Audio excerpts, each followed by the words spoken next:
Hello and welcome to Insights. This is Hari Kumar. The death anniversary of Mannath Padmanabhan, one of the founder leaders of Nayar Service Society, was observed a few days ago. People from all walks of life, including luminaries, paid glorious tributes to Mannam on the day.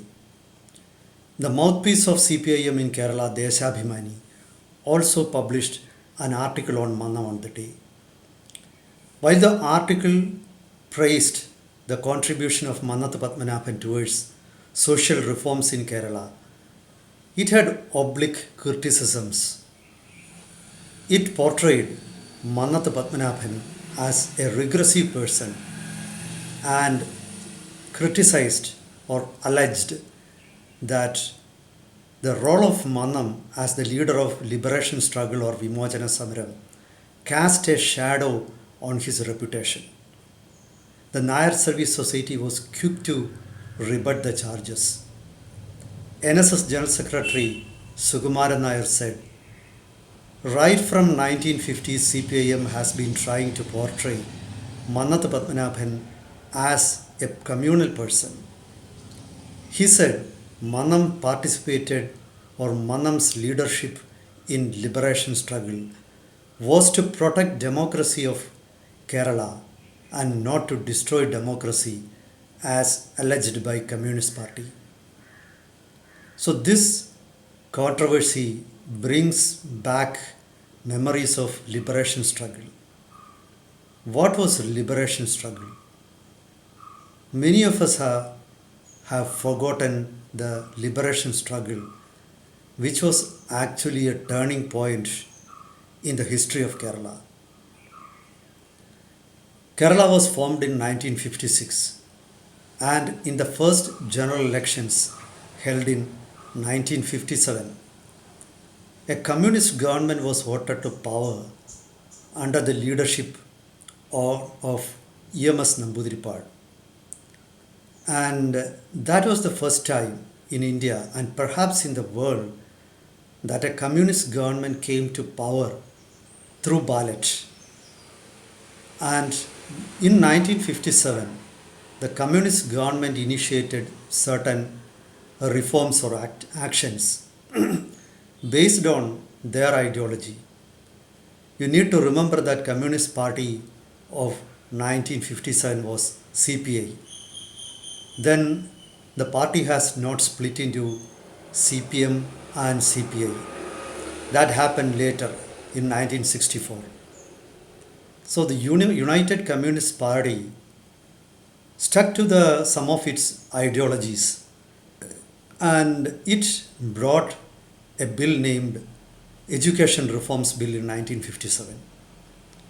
And as per the provisions of the bill, the government was empowered to intervene in educational institutions which received the aid of the government, that is, aided schools and other colleges. So the aim of the government during that time was to bring under state control all educational institutions in the state. During the period, majority of institutions were run by private social organizations, especially in Kerala. That was not single management.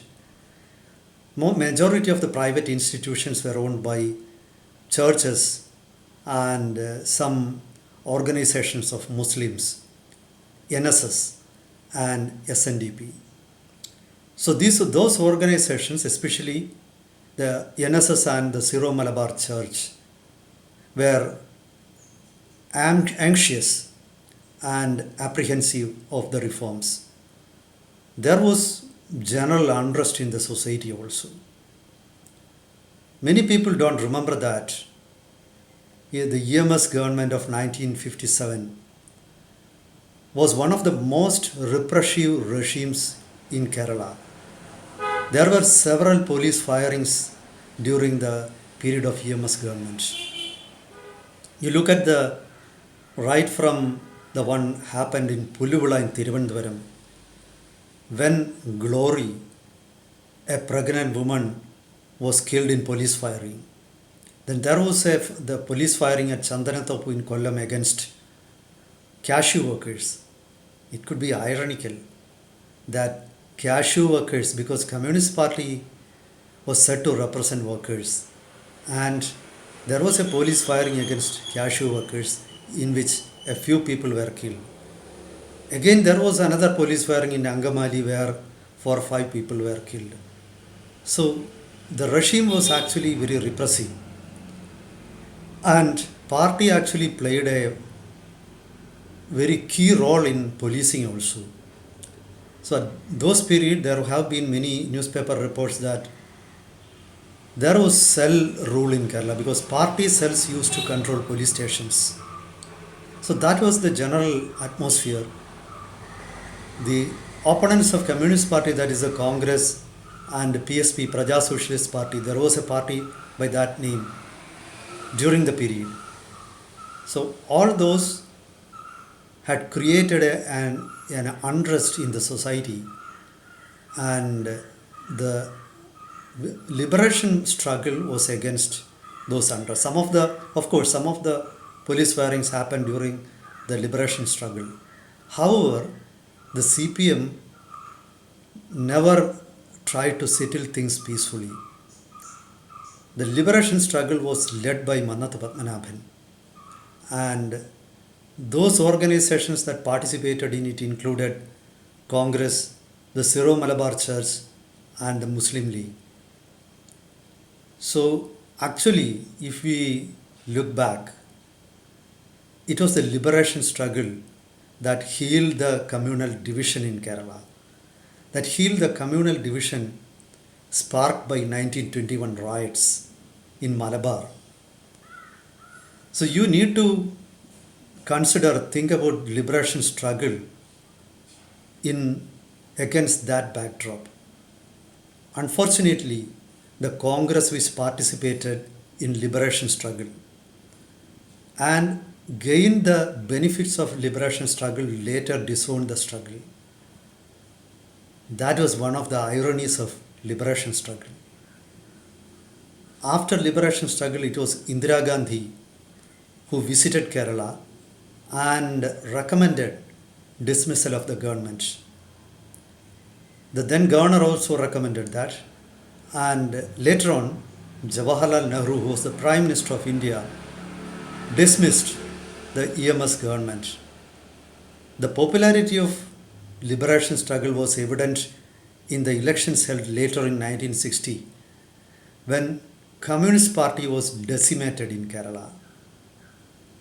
If Kerala didn't become another Bengal, the sole reason for that is liberation struggle, or the sole reason was liberation struggle. You look at what happened in Bengal. After CPIM came into power, there was a regime of violence, a regime of repression, and not hundreds, thousands of people were killed. Some of the infamous killings came to light only later. The Morechap violence of 1968-70, it was one of the darkest chapters in the history of India, about which even the national media didn't discuss, or nobody knew the abysmal depths of the cruel violence that happened during the period. That came into light because later a journalist wrote a book named Blood Island, and it contained graphic details of the violence that happened at Morechap, where between 5,000 and 9,000 people who belonged to the poorest of the poor class, and majority of whom were Dalit Hindu migrants from Bangladesh, were ruthlessly finished just because CPM thought they were followers of RSP, which is again paradoxically an ally or a coalition partner of the ruling left front in Bengal. Then there was the killing of Saini brothers Saini brothers were Congress workers. They were killed and their blood was poured into rice which their mother was forced to eat.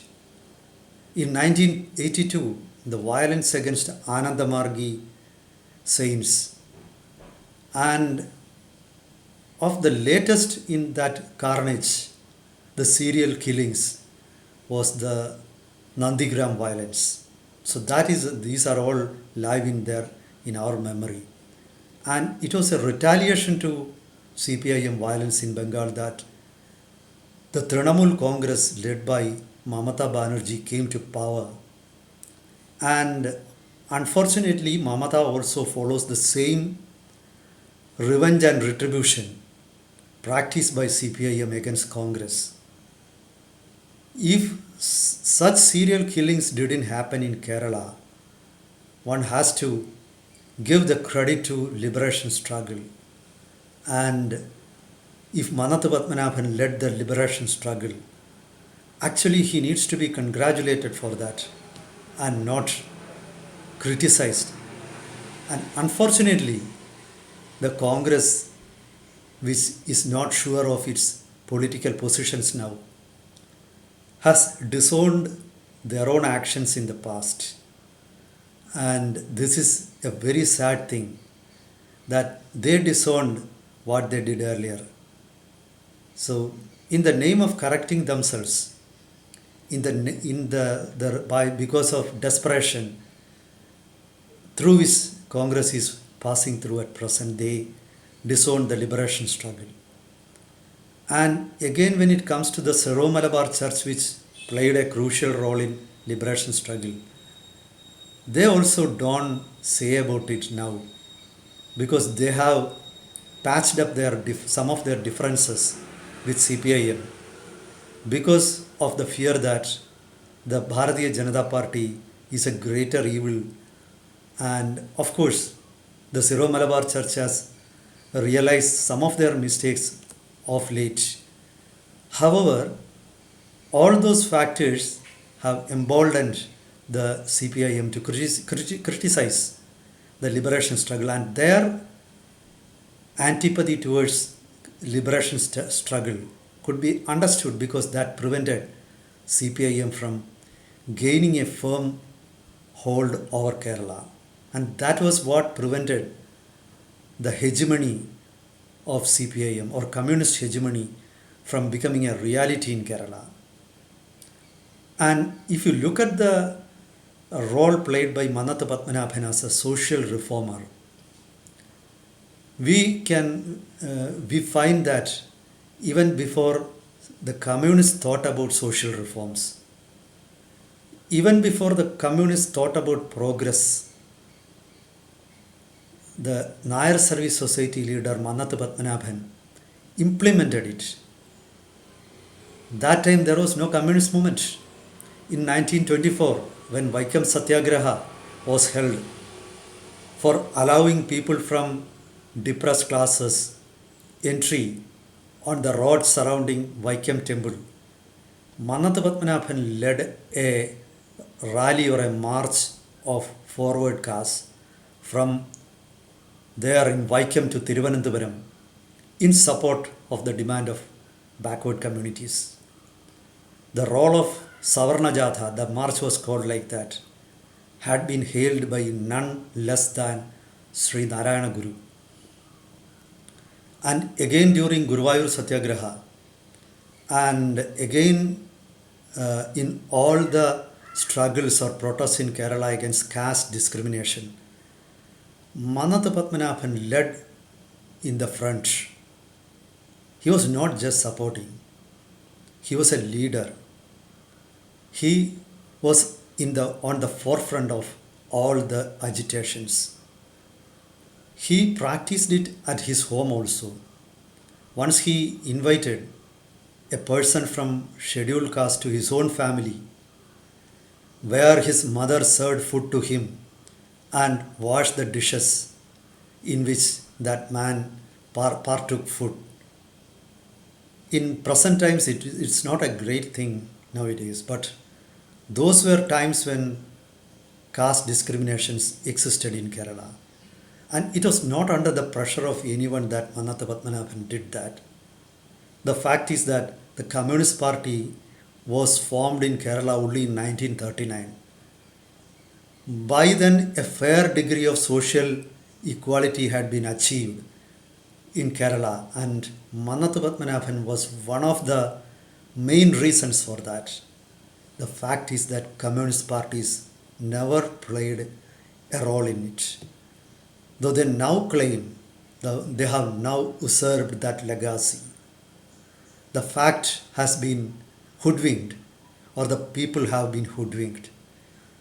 People think that it was the communist movement that fought against social inequalities and brought about social equality in Kerala. The fact is that the CPIM or the CPI had little role in it. So, the problem with communist parties seems to be they don't want the truth to be known to the public. They have hidden certain truths and hoodwinked the public and created new narratives, and they want the public to believe all those things.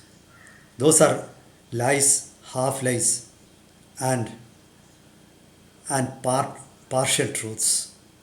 So all those propaganda would have to be corrected if somebody praises Mannath Padmanabhan or the real history comes to light. So that is why Deshabhimani scrambles to criticize Mannath Padmanabhan. So this is the real role of Mannath Padmanabhan in reforming Kerala. He was one of the Renaissance leaders. He was one of the reformists.